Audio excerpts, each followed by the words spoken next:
I love auctions. I mean, they're so theatrical. Early off, you never seen 3 feet of water in the 3, 2, tap, love all that stuff.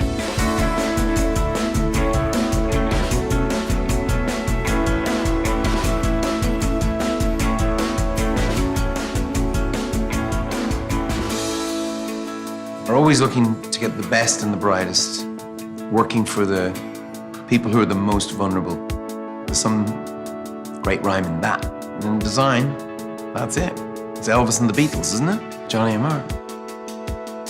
The sale itself is going to have a number of objects which, loosely speaking, break down to either works that Johnny and Mark just really liked, or objects they really liked but they couldn't help but tinker with them. Or most tantalizingly of all, you've got these objects where they've actually designed them from the ground upwards, which is really an incredible collaboration to see two of our time's most distinct designers who were able to come together. This really is a once-off. I mean, it's like a Donatello and Michelangelo meeting point. So it's extraordinary. This is about the history of design as seen through our eyes. What's so sort of wonderful about it is that it really does cross lots of boundaries. All of these works have an incredible sort of philosophical value and historical value within the context of design. It sort of puts a smile on your face because they are just so eclectic. The criteria that we both had was we just both wanted to own each one really badly.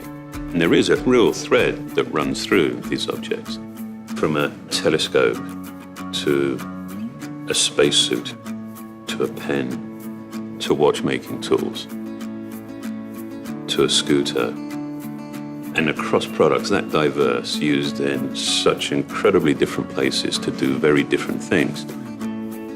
As designers, you can't not be interested in many other things.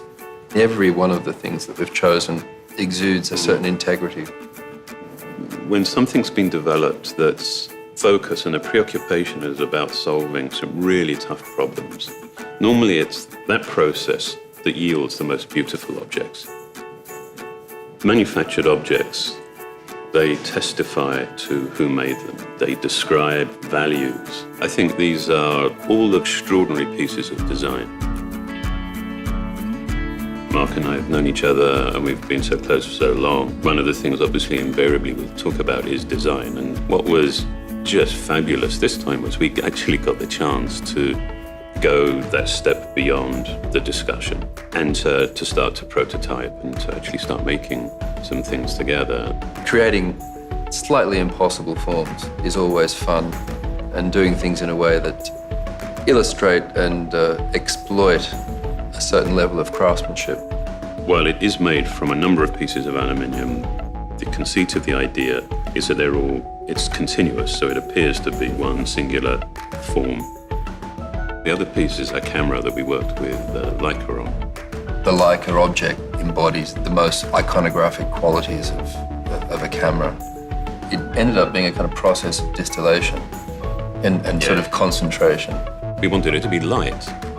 We didn't want to make it from brass, we wanted to make it from aluminium. We used the most advanced tools that we possibly could to make it. I mean, we've made prototype after prototype and spent so much energy in making this, as if we were going to make millions of them, but we're only going to make one. And we're only going to make one so that we can auction it in November. That will be the byproduct of somebody hopefully making a significant contribution to saving a lot of people's lives. It's very important to come out of the abstraction of a conversation about beauty and function into the concrete of real lives, and real lives changed. This historic moment in the history of design is not just that. All proceeds go to fight HIV/AIDS, go directly to the Global Fund. This pandemic we can beat. It's a winnable war. It will happen in our time. In the history books, there will be a chapter written on this, the greatest health crisis in 600 years. Here's a beautiful design.